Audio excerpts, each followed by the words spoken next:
Kau bilang di sini ku mati, kau di sini ku tak kau bilang. Sampai mama tak bisa bernafas, Luna. Sampai mama tak bisa bernafas, Luna. Sabtu 9 Juli 2022 menjadi hari yang tidak akan pernah dilupakan keluarga Samuel Huta Barat dan Rosti Simanjuntak. Bukan kepulangan anak dengan kondisi yang sehat diterima, melainkan dalam kondisi sudah terbujur kaku. Mama, kau cak aku terakhir kemarin. Kau cak aku terakhir, Mama. Bentar lagi kami udah nyampe di Magelang, loh. Di Jakarta, Ma. Udah nyampe kami di kediaman Bapak, loh, Ma. Tapi kaki aku terbuka. Aduh, Tuhan. Malam itu, keluarga diliputi duka yang mendalam sekaligus marah. Amarah keluarga tak terbendung karena polisi yang mengantarkan jenazah Yosua sempat melarang keluarga membuka peti jenazah. Larangan melihat jasad sang putra inilah yang ditentang keluarga karena bertentangan dengan prinsip hukum adat keluarga Yosua. Saya mau lihat kedatangan anakku nih. Saya mau lihat bagaimana dia kecilnya, besarnya, dan berakhir hidupnya bagaimana. Saya mau lihat, Pak, izinkan saya, Pak. Izinkan saya, Pak. Izinkan saya. Keharusan keluarga melihat jenazah Yosua sempat diungkapkan sang tante, Rohani Simanjuntak, dalam akun Facebooknya. Orang Batak tidak bisa dikubur begitu saja, harus dengan adat Batak.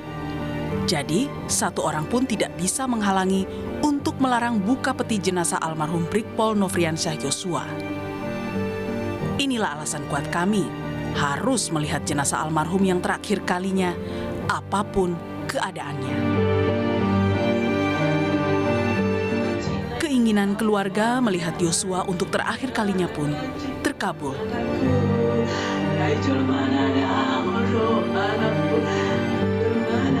Tangis keluarga semakin pecah setelah melihat kondisi tubuh Brigadir Yosua yang dipenuhi luka-luka. Harus begini kau, nak. Harus begini kau, sayangku. Mama, gak kenal kita ini, tapi kok melebihi dari Bapak. Dan ada ngerti na ama. Dan ada ngerti na besude Asia. Dan ada Sang ibu Rosti Simanjuntak mengaku tidak sanggup melihat keseluruhan jasad anaknya. Ia pun berharap penuh agar kasus pembunuhan anaknya diproses hingga tuntas. Ibu mungkin ada ingin disampaikan sesuatu terkait penuntasan kasus ini.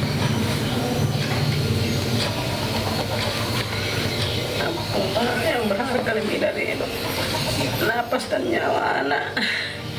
Ya harus dituntaskan yang seadil-adilnya ini semua. Siapa penjahatnya harus betul-betul dia ditangkap dan diberikan hukuman yang selayak-layaknya. Karena bagi kami nyawa anak yang lebih berharga.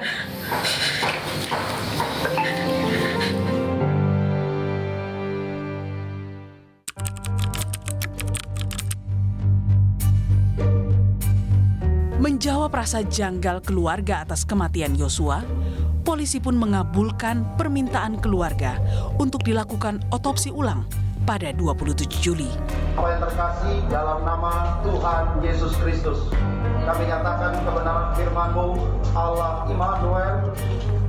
Usai otopsi, sang ibu kembali tak dapat membendung rasa sedihnya ditinggalkan putra kedua yang telah mengabdi sebagai ajudan Ferdi Sambo sejak tahun 2019. Tapi kau tinggalkan Mama dengan duka yang berat ini, sayang.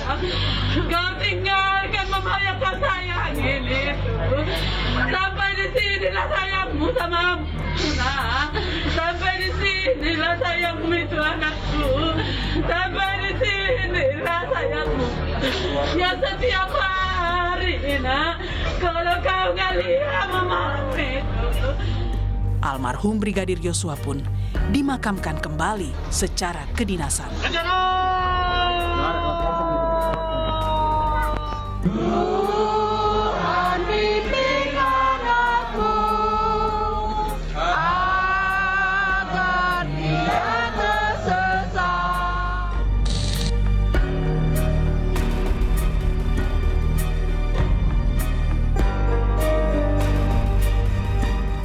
Sosok perempuan lainnya yang menjadi sorotan utama dalam tragedi pembunuhan Brigadir Yosua adalah istri Ferdi Sambo, Putri Chandrawati. Sejak motif pelecehan seksual dialamatkan Ferdi Sambo pada Yosua, Putri menjadi sosok yang paling dinantikan kesaksiannya, khususnya oleh keluarga Yosua. Namun Putri tetap bergeming. Bahkan ketika muncul di depan Makobrimob untuk mengantarkan baju sang suami, Putri hanya menyampaikan rasa cintanya yang tulus kepada sang suami. Ia tidak menyinggung Yosua sama sekali. Hingga akhirnya, pada 19 Agustus lalu, penyidik dari Tim Sus mengumumkan Putri Chandrawati menjadi tersangka kelima kasus pembunuhan Yosua yang didalangi suaminya, Ferdi Sambo.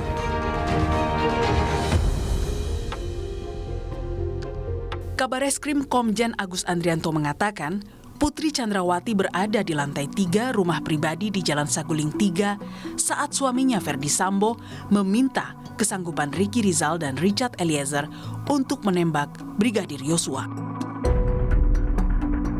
Jumat 26 Agustus, Putri Chandrawati dijadwalkan akan menjalani pemeriksaan untuk pertama kalinya sebagai tersangka di Bareskrim Polri. Kematian Yosua membawa duka yang dahsyat bagi sang ibu Rosti Simanjuntak.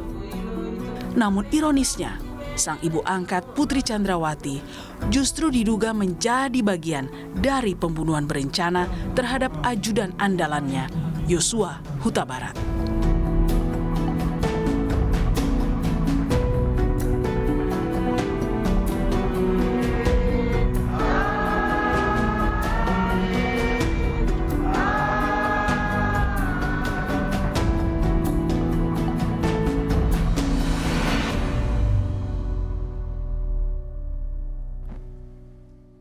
Ada dua perempuan yang berada dalam pusaran kasus pembunuhan Yosua, yaitu seorang ibu yang menangis karena kehilangan anaknya, dan seorang perempuan yang juga menangis karena apa yang ia alami yang sampai kini tidak dapat ia ungkapkan.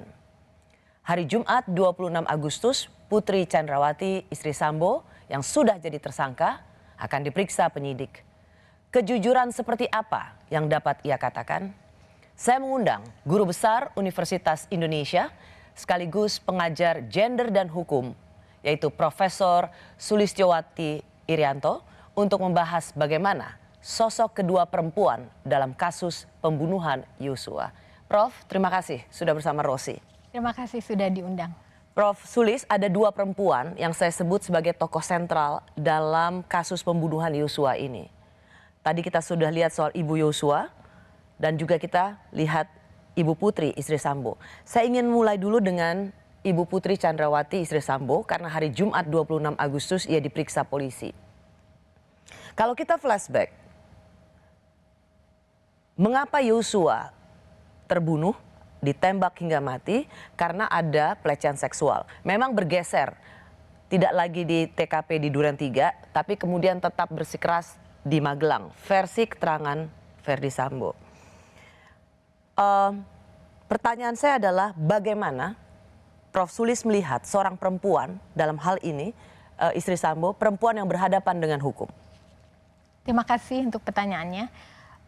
Pada umumnya adagium hukum itu kan adalah berlaku seragam untuk setiap orang. Jadi equality before the law, tidak peduli siapapun dia akan diperlakukan sama di hadapan hukum.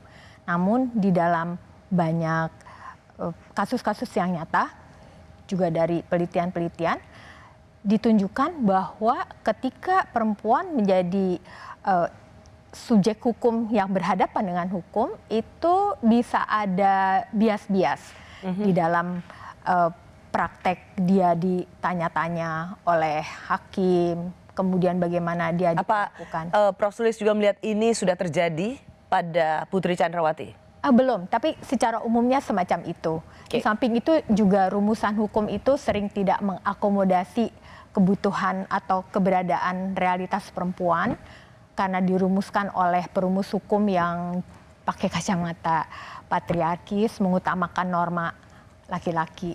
Kalau kita bicara soal Ibu Putri yang menjadi korban pelecehan seksual, biasanya perempuan, aktivis perempuan selalu ikut bersuara lantang, berdiri membela korban, bersama korban. Kenapa kali ini berbeda? Kemana suara aktivis perempuan? Saya rasa teman-teman aktivis perempuan itu sangat berhati-hati dalam kasus ini. Karena pelecehan seksual, kekerasan seksual itu membutuhkan dua unsur yang harus dipenuhi. Pertama adalah ketiadaan konsen, ketiadaan kesukarelaan atau persetujuan dari korban. Dan kedua adalah ada relasi kuasa di mana pelaku selalu berada dalam kekuasaan yang lebih terhadap korban. Jadi poin ketiga ini rasanya yang lebih dilihat oleh para aktivis perempuan, relasi kuasa. Ya, jadi dalam hal ini kalau boleh saya teruskan, relasi kuasanya adalah pertama, itu kan ada hierarkis yang tinggi antara Yosua dengan Ibu Sambo ya. Dan di dalam kemiliteran atau kepolisian, hierarkis itu sangat tajam, jelas. Pertanyaannya adalah apakah terduga pelaku ini bisa memanjat hierarki yang begitu tinggi. Yang kedua, sebagai seorang polisi, tentu dia tahu betul tentang hukum pidana, hukum acara, bahwa pembuktian dari kekerasan seksual itu harus dinyatakan secara fisik betul-betul, kemudian juga ada saksi. Apakah dia berani melakukan itu ketika Ibu Putri ini dikelilingi oleh orang-orang ajudan-ajudan lain ya, yang juga begitu. laki-laki. Iya, begitu. Tidak mungkin terjadi, atau tapi kan bukan sama sekali nggak pernah ada kasusnya.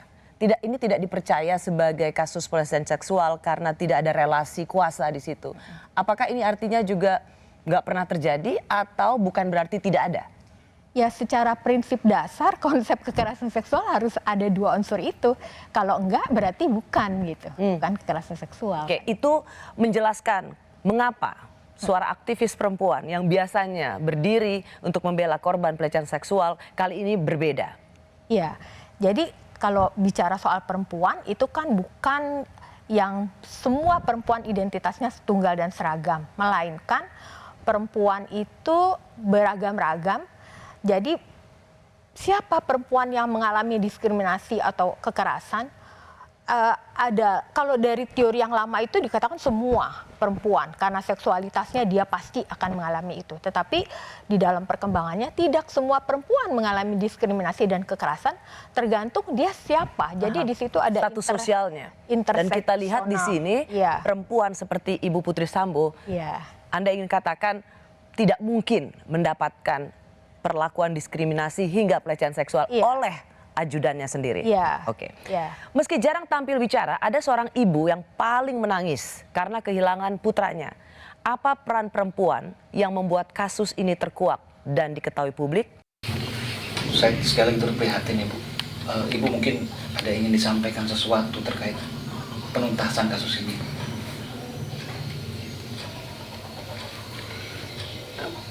Yang berharga lebih dari itu, napas dan nyawa anak. Ya harus dituntaskan yang seadil-adilnya ini semua. Siapa penjahatnya harus betul-betul dia ditangkap dan diberikan hukuman yang selayak-layaknya. Karena bagi kami nyawa anak yang lebih berharga. Ibu sama sekali nggak pernah mau melihat jenazah almarhum Brigadir Yosua. Ibu nggak kuat. Nggak sanggup saya melihatnya. Cuma mukanya aja saya sudah nggak sanggup lagi. Karena anak itu sehat bukan baru kami bisik. Masih WA anak kok Jam 10, Bu. Saya bersama Profesor Sulistyowati Irianto. Ia adalah guru besar Universitas Indonesia, sekaligus banyak meneliti tentang masyarakat, terutama perempuan Batak. Prof. Sulis, apa yang Anda lihat peran dari Ibu Yosua? Pertanyaannya adalah mengapa lahir sosok perempuan seperti Ibu Yosua. Saya dalam hal ini dengan perspektif antropologis ingin mengatakan dia sebetulnya sedang menyuarakan, menampilkan budayanya. Perempuan mengkonstruksi perempuan Batak itu seperti apa dan hubungannya dengan anaknya seperti apa. Kalau melihat bagaimana sistem kekerabatan patrilineal yang dianut oleh orang Batak itu tidak menempatkan perempuan sebagai bagian. Jadi di dalam stambum Perempuan di pohon paling belakang keluarga, lah. perempuan tidak tercantum karena dia akan dalam anggapan itu akan menjadi bagian dari klan suaminya, keluarga suaminya. Tetapi di sisi yang lain, nilai-nilai yang orang Batak itu saya kira paling jelas tujuan hidupnya harus apa ya. Dia harus memenuhi nilai-nilai Hagabeon, punya anak banyak. Kalau sekarang anaknya harus berpendidikan, lalu harus Hamoraon, kaya, lalu sangap ya gitu. Itu semuanya diwujudkan oleh perempuan. Jadi bagaimana kedekatan perempuan dengan anak-anaknya itu sungguh sangat spesial. Lagu-lagu di Batak itu anak koni do Hamoraon di Aw ya, anak itu adalah harta yang paling berharga. Itu menunjukkan bagaimana perempuan itu bertanggung jawab mewujudkan nilai-nilai orang Batak melalui anak-anaknya, terutama anak laki-laki. Anda mengatakan pada saya, the game changer adalah sesungguhnya Ibu Yosua. Bagaimana Anda sampai dapat pada kesimpulan atau analisis ini ketika Ibu Yosua ini tidak banyak tampil, ia sempat diwawancarai oleh Aiman dalam kondisi yang juga sangat sedih. Ia tidak banyak tampil menerima wawancara, tapi justru menurut Prof. Sulis, ia adalah justru the game changer atau ialah yang membuat ini semua bisa jadi terbuka. Gimana penjelasannya? Ya, ketika kasus ini terjadi beberapa hari sesudahnya kan media juga tidak berani mewartakan. Bahkan saya melihat Tribun News yang dari Jambi pun sudah wawancara juga tidak berani ya. Tetapi kemudian Ibu Rosti itu tidaklah dalam posisi menggerakkan suatu aktivitas agar dia didengar, enggak kan? Tetapi kemudian begitu media memberitakan bagaimana dia bertalu-talu meneriakan keadilan bagi anaknya, langsung semua keluarganya itu aktif mendukung, lalu masyarakat dan hari ini publik yang luas. Bisa dibayangkan apabila ibu itu diam saja. Atau barangkali menerima ikhlas. Ini sudah kehendak yang maha kuasa. Ya. Jadi sebagai seorang profesor yang banyak meneliti tentang masyarakat Batak, terutama perempuan, justru tangisan Ibu Rosti, Ibu Yosua, yang kemudian direkam oleh tantenya yang juga perempuan, tersebar di media sosial, itulah yang kemudian membuka mata publik. Jadi karena tangisan perempuan. Iya, juga karena kebetulan Yosua adalah orang Batak dan keluarga Huta Barat pula ya. Jadi kan tadi dinyatakan orang Batak harus dibuka jenazahnya. Karena harus diulosi, harus diadati. Dan kebetulan itu adalah keluarga Huta Barat. Saya pernah ke kampung Huta Barat. Mereka itu membuat ulos ragi hidup yang memang digunakan untuk menutup wajah jenazah gitu. Jadi upacara itu nggak bisa di skip, harus perempuan dan budaya. Makanya saya bilang perempuan menyuarakan budayanya. Jadi kalau kita letakkan ini pada konteks terbukanya kasus pembunuhan Yosua, maka Anda melihat ada faktor budaya dan perempuan yang memegang peran penting. Iya. Dan kalau kita misalnya melihat bahwa ibu, tadi kalau Prof. Sulis lihat ya, bagaimana ia bercakap-cakap dengan anaknya yang sudah meninggal. Apa yang Anda lihat dari masyarakat Batak ketika berada dalam situasi duka seperti ini? Sehingga itu menambah buat orang yang melihat, oh apa yang dapat Anda jelaskan di sini? Itu sepertinya menyimbolkan bahwa dia ada sesuatu yang tercerabut dari dirinya ya, diri si ibu itu. Karena dialah yang merasa mewujudkan nilai-nilai orang Batak itu melalui anaknya, tiba-tiba anaknya hilang begitu saja dengan cara-cara yang sangat menyedihkan, tragis. Dan kalau misalnya Prof. Sulis bisa menjelaskan, ada tradisi di masyarakat Batak pada umumnya memang melepas kepergian atau menangisi seorang yang kehilangan itu, mereka memiliki ciri khas tangisan yang berbeda, yang memiliki kekhasannya sendiri. Apa yang bisa Anda jelaskan dalam penelitian Anda? Ya, kalau kita lihat di kampung-kampung Batak, di kuburan-kuburan ya, itu selalu saja ada orang-orang tokoh-tokoh yang dihormatin. Dan itu menghubungkan orang Batak seluruh dunia. Jadi bisa mereka membangun makam dan dikontribusi dananya itu dari orang Batak yang sudah di Amerika, di mana-mana. Mereka bisa martutur mencari hubungan-hubungan dalam satu marga. Misalnya bertemu, kau Simanjuntak, nomor berapa? 15, kau nomor berapa? 50, kau mesti panggil aku Tulang misalnya itu. Itu mengaktifkan solidaritas dan mengaktifkan bahwa mereka satu perut dari ibu yang sama. Gitu. Tapi tentu kekompakan ini, inilah yang juga membangun solidaritas lintas suku.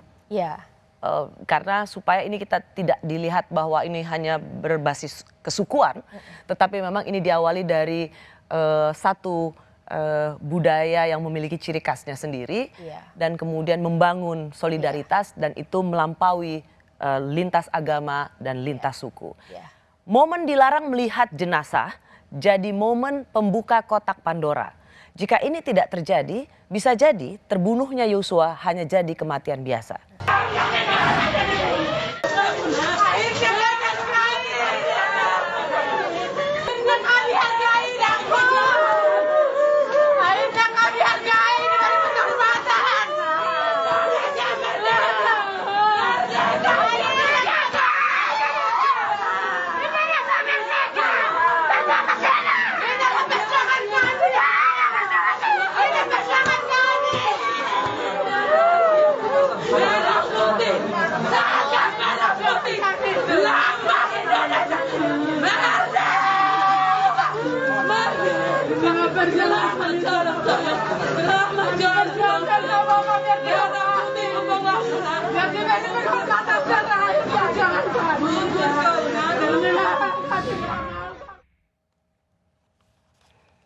Saya bersama Profesor Sulistiowati Irianto, ia Guru Besar Universitas Indonesia, pengajar hukum dan gender. Prof, kita lihat di sini juga tetap menangis, tapi dalam situasi yang cukup berbeda. Awalnya ada tangisan tentang kehilangan, kenapa harus jadi begini, dan kemudian ada tangisan, tetapi lebih juga kebanggaan sebagai orang yang banyak meneliti tentang masyarakat Batak. Bagaimana Anda menjelaskan kultur ini? Ya, jadi bagi orang Batak memiliki martabat di mata masyarakat itu menjadi penting, kan tadi salah satu nilainya adalah hasangapon ya, itu penting bagi keluarga ini, sehingga itu disimbolkan atau ditunjukkan melalui tangisan yang kedua tadi. Ya. Nah, sebenarnya di sini media juga mendengar bahwa sang ibu itu memanggil nama putri ibunya Yosua. Mungkin tidak terlalu terdengar jelas atau tidak terlalu terambil, tetapi waktu itu jelas sekali karena Kompas TV melakukan siaran langsung dan ada panggilan seperti itu. Ada perempuan yang juga minta tolong pada perempuan lainnya. Apa yang Anda lihat dari dua perempuan ini? Ada karakter di mana perempuan bila bertemu dengan perempuan lain atau terhubung dengan perempuan lain langsung terbangun sisterhood. Karena bukan Pak Sambo yang dimintain tolong, tapi Ibu Putri. Betul. Di situ dia sedang sebetulnya berusaha membangun sisterhood, meminta tolong kepada Ibu Putri ya sebagai sesama perempuan, saya kira itu.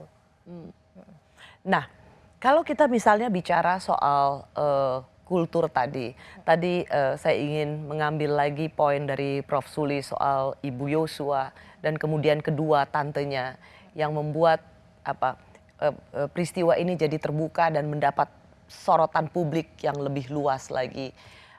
Padahal masyarakat Batak itu jauh lebih mengedepankan laki-laki. Bagaimana perempuan yang biasa dalam adat berada di belakang, tapi kali ini justru berada di garis depan, mengatakan bahwa ada ketidakadilan dan ada yang aneh dari kasus meninggalnya anak dan keponakan mereka. Itu memang sangat menarik ya, bagaimana perempuan yang menurut hukum adatnya itu tidak dihitung dalam pohon keluarga, tidak dinyatakan sebagai ahli waris, hanya mendapatkan hadiah berdasarkan kasih sayang, tetapi selalu ada cerita-cerita dari berbagai penelitian dan kisah-kisah di mana perempuan melakukan strategi untuk mempertahankan agar keluarga yang menjadi tanggung jawabnya itu bisa mewujudkan nilai-nilainya tadi ya, menjadi orang baik-baik, bermartabat, menjadi kaya dan lain-lain. Maka itulah yang sebetulnya diperlihatkan oleh ibu dan tante-tantenya itu. Dan, dan sebenarnya dalam banyak kasus atau dalam banyak perjuangan di Indonesia ini, perempuanlah yang menjadi game changer. Exactly, ya. Dalam berbagai permasalahan, ketika mereka melawan ketidakadilan dalam mempertahankan tanah ya, konflik agraria itu luar biasa. Perempuan selalu berada di depan dengan cara-caranya yang khas dan pintar sekali memainkan bagaimana menghadapi polisi misalnya gitu ya, bagaimana menghadapi para pejabat. Mereka punya cara-caranya sendiri. Oke. Kalau dalam hal ini Ibu melihat jadi ada dua perempuan. Ada perempuan yang menangisi anaknya karena anaknya tewas tertembak. Tapi ada juga perempuan yang menangis, kita tidak tahu apa yang terjadi padanya, tapi ia juga menangis. Bagaimana menjelaskan tentang posisi sentral dua perempuan ini? Iya, ibu yang satu lagi, Ibu Putri ya maksudnya, itu kan dikonstruksi berbeda dengan Ibu Yosua ya, karena tadi kan perempuan itu diperlakukan seperti apa akan sangat tergantung bagaimana dia dikonstruksi oleh masyarakat, dia siapa, dan konstruksi identitas itu bisa interseksional karena dalam hal ini adalah kelas. Ibu Putri siapa, ibunya Yosua siapa ya. Jadi menangis dalam arti yang berbeda, ya ada sesuatu yang ditangisi secara berbeda memang. Kalau kita misalnya penjelasan dari, biar saya mengutipnya dengan lebih tepat, yaitu Kapolri mengatakan kalau kita bicara soal dua perempuan, dua-duanya sentral, dua-duanya menangis, tetapi satu menangis kehilangan anak dan satu tidak tahu apa yang terjadi padanya. Kami sampaikan bahwa motif dipicu adanya laporan dari Ibu PC terkait masalah kesusilaan. Mungkin ini untuk menjawab bahwa isunya antara pelecehan atau perselingkuhan. Kami sedang dalami, itu kata Kapolri. Dengan dua peristiwa yang berbeda 180 derajat dari korban menjadi pelaku, bagaimana hukum dan gender menjawab soal ini? Pada umumnya gambarannya adalah Ibu Putri seperti para perempuan lain berada atau mengalami pola pengasuhan sejak kecil itu disyaratkan untuk patuh mengabdi kepada ayahnya, kakak laki-lakinya, kepada suaminya. Bahkan ada konsep lain secara budaya di mana-mana berlaku bahwa istri itu adalah milik dari suami. Jadi apa? Apa yang ingin Prof. Sulis katakan? Ya. Bahwa Ibu Putri ini tidak memiliki kemandirian dalam bersikap atau bersaksi. Iya, dalam hal ini barangkali dia karena pola pengasuhan kemudian dia menjadi dewasa bersama dengan suaminya yang dalam posisi dan pangkat yang tinggi itu, dia tetap berbudaya semacam itu, pengabdian, sehingga barangkali dia berada pada posisi yang tidak punya pilihan untuk berkata-kata, untuk melakukan sesuatu, sehingga jalan yang diambil oleh dirinya adalah diam. Diam itu dia pikir akan menyelamatkan suaminya, menyelamatkan dia, dan terutama juga menyelamatkan anak-anaknya ya. Kata Kapolri juga mungkin bisa dapat gambaran secara jelas bahwa saudara Ferdy Sambo terpicu amarahnya dan emosinya saat PC melaporkan peristiwa yang terkait dengan masalah kesusilaan di Magelang. Kemudian orang mengkonstruksi ini bahwa perempuanlah penyebabnya, perempuan yang menjadi alasan pembunuhan. Nah itu ya, tadi saya cerita tentang bias-bias, termasuk juga yang ada di kalangan para penegak hukum, polisi, jaksa, hakim. Jadi perempuan yang karena media mengatakannya demikian ya, itu bisa menjadi suatu kebenaran yang masuk ke dalam kepala kita semua publik ya. Itu bisa dua kali blamingnya terhadap Ibu Putri. Betul kaulah yang menjadi penyebabnya, dan kemudian lahirlah pandangan-pandangan misoginis ya terhadap Ibu Putri. Pandangan-pandangan yang membenci perempuan, sehingga dia akan mengalami dua kali cemoohan dan macam-macam kritik gitu. besok, maksud saya hari Jumat tanggal 26, rencananya Ibu Putri akan diperiksa. Seberapa mampu ia jujur menurut Prof. Sulis? Karena kasus ini begitu besar ya dan sangat pelik ya. Jadi menurut saya yang ditunggu masyarakat itu adalah putusan pengadilan yang berkualitas, landmark. Nah, untuk bisa mendapatkan putusan yang baik itu, maka kebenaran material itu harus bisa diwujudkan. Dan ini sungguh sangat ditunggu bagaimana Ibu Putri bisa berkata sejujur-jujurnya. Karena bagaimanapun kasus ini akan menjadi bahan. Itu pertanyaan saya. Ya. Kalau kita melihat apa yang terjadi selama ini pada seorang Putri Chandrawati, istri Verdi Sambo, seberapa besar peluang ia berani berkata jujur? Itu akan sangat tergantung bagaimana dia merespon ikatan-ikatan budaya, dia sebagai istri yang harus patuh pada suami. Karena itu sudah bertahun-tahun, berpuluh-puluh tahun ada di dalam kepalanya kan. Artinya, apakah Prof mau mengatakan sulit bagi seorang perempuan dalam kasus ini, konteksnya Ibu Putri, dia bisa berkata jujur karena ia memiliki tanggung jawab atau beban yang tidak mungkin ia pikul, yang ia timpakan pada orang lain, biar dia juga ikut memikul. Begitu kira-kira. Jadi backstage-nya dan front stage-nya itu bisa sukar untuk dijembatani. Apa sulitnya ia bersikap jujur? Mengapa sulit perempuan seperti Putri Chandrawati bersikap jujur? Tentang apa yang dialaminya? Ya, karena dia sudah diindoktrinasi kan dalam pola pengasuhan bahwa suami itu adalah orang yang memiliki dirimu. Jadi kau bagaimanapun harus menyelamatkan suamimu. Begitu. Meski dalam hukum pidana motif tidak lagi jadi faktor paling utama, tapi tetap saja publik seperti haus cari tahu mengapa Yosua ditembak hingga tewas. Apa yang jadi motif pembunuhan Yosua masih jadi penantian publik. Di mana posisi Putri Chandrawati, istri Sambo, korban atau pelaku? Saya selaku ciptaan Tuhan menyampaikan permohonan maaf kepada institusi Polri. Demikian juga saya menyampaikan bela sungkawa atas meninggalnya Brigadir Joshua. Semoga keluarga diberikan kekuatan.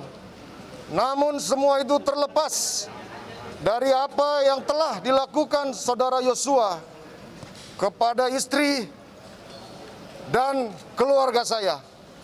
Ibu Pece, ada yang mau disampaikan? Sampaikan. Oke. Saya Putri bersama anak-anak. Saya mempercayai dan tulus mencintai suami saya. Saya mohon doa agar kami sekeluarga dapat menjalani masa yang sulit ini.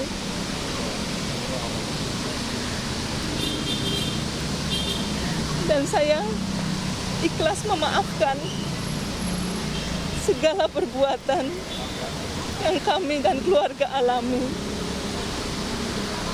Cukup ya teman-temannya. Terima kasih ya. Mohon maaf ya. Cukup ya.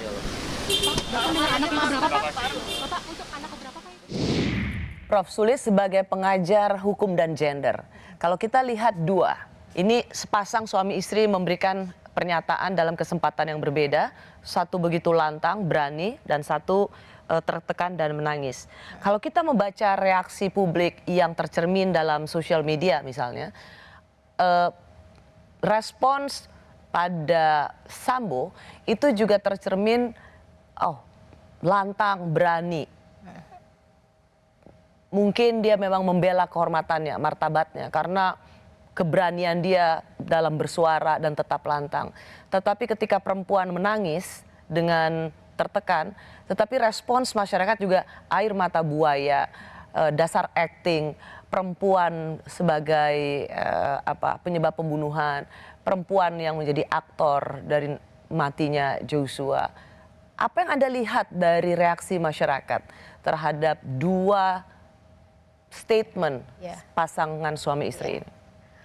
Makasih. Jadi framing bahwa dia sedang membela kehormatan karena harta miliknya itu direbut ya dalam kasus yang dia katakan itu pelecehan seksual, itu kan disuarakan oleh yang bersangkutan dan juga banyak pengamat atau siapapun gitu, karena bisa dilihat bahwa dia sedang mencari simpati publik, bahwa saya legitimate melakukan itu karena saya sedang membela kehormatan saya, karena harta milik saya, istri saya diperlakukan semacam itu gitu kan. Dan pada masyarakat patriarki Ya. itu seperti bisa dibenarkan Iya, karena ya iyalah harkat martabatnya dinodai, sehingga pada waktu itu ya ada dia sedang membela, belum ketahuan bohongnya tuh Iya, gitu. iya. Tapi ketika istrinya menangis, Iya. justru dibilang air mata buaya, acting. Iya, karena perempuan yang sudah di framing bahwa dia itu kan nggak jelas kasusnya apakah pelecehan seksual dan ada tuduhan-tuduhan lain,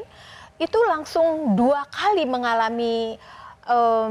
mengalami framing dari publik ya, bahwa ini penyebab bahwa Menjadi korban pelecehan seksual, ia juga tidak dipercaya. Iya. Menjadi yang seperti tadi yang kemungkinan yang disebutkan oleh Kapolri perselingkuhan, Iya. ia juga kemudian dihina-dina. Iya. Sehingga memang dalam hal ini terlepas apapun yang dilakukan dan dialami oleh Bu Putri, ia adalah perempuan yang menjadi korban Iya. atas situasi yang terjadi padanya. Kalau demikian,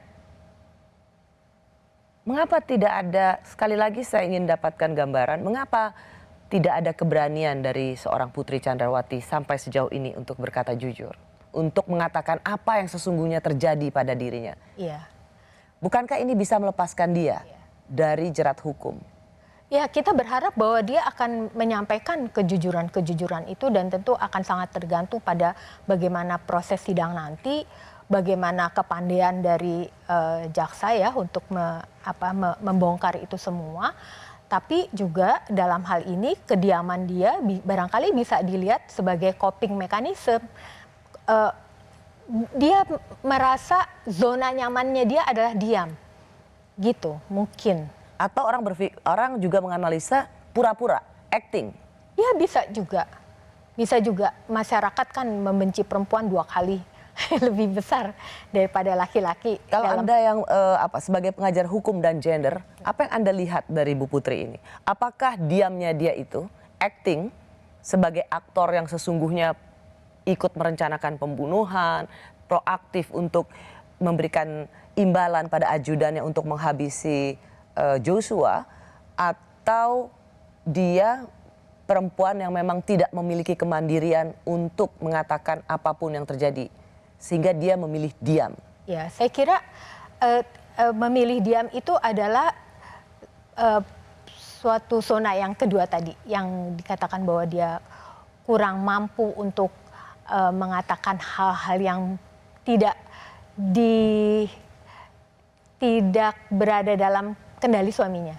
Jadi suaminya itu adalah orang yang dilihat dalam keadaan apapun dicintai ya tadi dalam gambar itu. Jadi dia saya kira kurang memiliki keberanian untuk itu. Soal motif, meskipun dalam hukum pidana motif itu tidak lagi memegang peranan penting, karena dengan perencanaan pembunuhan selama itu bisa terbukti, ya itulah yang akan terdakwa akan mendapat hukuman sesuai dengan bukti-bukti di persidangan. Motif tidak lagi menjadi faktor penting, tapi publik ingin sekali mendengar apa motifnya. Dan kemarin kemudian disebut ya asusila dan juga kemungkinan perselingkuhan. Jika ini sudah masuk dalam lingkup yang sangat privat, sejauh mana masyarakat juga memiliki hak untuk terus menginginkan motif ini dibuka? Sistem hukum kita kalau berhadapan dengan kasus yang dianggap ranah kesusilaan itu memang harus tertutup bagi publik ya. Itu memang begitu sistemnya. Jadi bukan karena tidak mau memberitahukan atau transparan soal motif, tapi memang sistem hukum kita, kalau itu tentang kesusilaan, kalau itu tentang segala sesuatu yang menyangkut perceraian misalnya, segala sesuatu yang menyangkut private matters atau kehidupan pribadi itu tertutup. Jadi nanti memang publik dalam hal ini tidak bisa tahu ketika motif itu memang menyangkut hak-hak yang sangat privat? Ya, secara normatif seperti itu. Anda setuju? Di dalam, kalau kita buka buku Handbook of Legal Theories, itu ada satu pemikiran tentang feminist jurisprudence, di mana dikatakan bahwa hukum itu harus dirumuskan dengan mengakomodasi pengalaman perempuan, realitas perempuan, sehingga hukum itu betul-betul bisa memberi keadilan buat perempuan, ya. Itu tuntutan dari gerakan seperti Ruth Bader Ginsburg dan teman-temannya seperti itu. Tapi sistem hukum kita itu tidak memungkinkan itu. Jadi motif tidak dianggap penting, yang penting pembuktian secara fisik, material itu Bahwa ia sudah ada, menghilangkan nyawa orang dengan merencanakan itu. Iya.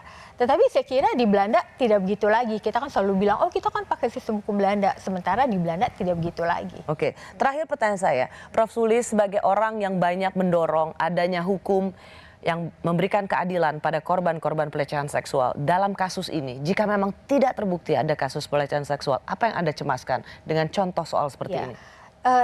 Kecemasan saya adalah pada kasus kekerasan seksual itu sudah dalam tingkat gawat darurat di negeri kita. Dalam 2 jam ada 3 korban kira-kira, ya. Dan apabila kasus ini bergaung terus-menerus, maka saya khawatir korban-korban kekerasan seksual yang sesungguhnya itu akan mendapat blaming yang akan menjadi kendala bagi dia untuk mengakses keadilan melalui persidangan. Jadi masyarakat sudah akan Belajar dari kasus ini itu pakai alasan ini, nanti bohong. Tapi kalau kita melihat memang ada hal yang sangat mendasar. Karena korban pelecehan seksual, korbannya sendiri yang selama ini sering sekali dipandang tidak mendapat keadilan, itu kan datang dari perempuan. Tapi kalau kita lihat dalam kasus terbunuhnya Yosua ini, pelecehan seksual itu tidak datang dari perempuan, tapi justru disuarakan oleh para lelaki. Ya, betul. Dan inilah yang kita nantikan, kejujuran dari seorang perempuan. Betul. Tapi poin Anda adalah bahwa jangan sampai karena contoh kasus seperti ini akan backlash atau menjadi kemunduran dari kita semua untuk memberikan memang hukum seadil-adilnya dan perlindungan bagi korban pelecehan seksual yang mengalami peristiwa ini secara nyata. Iya. Terima kasih Prof. Sulistiowati Irianto, Mbak Rofi. pengajar Gender dan Hukum Universitas Indonesia. Terima kasih. Kita jumpa lagi di Rosi minggu depan. Saya Rosyana Silalahi, sampai jumpa.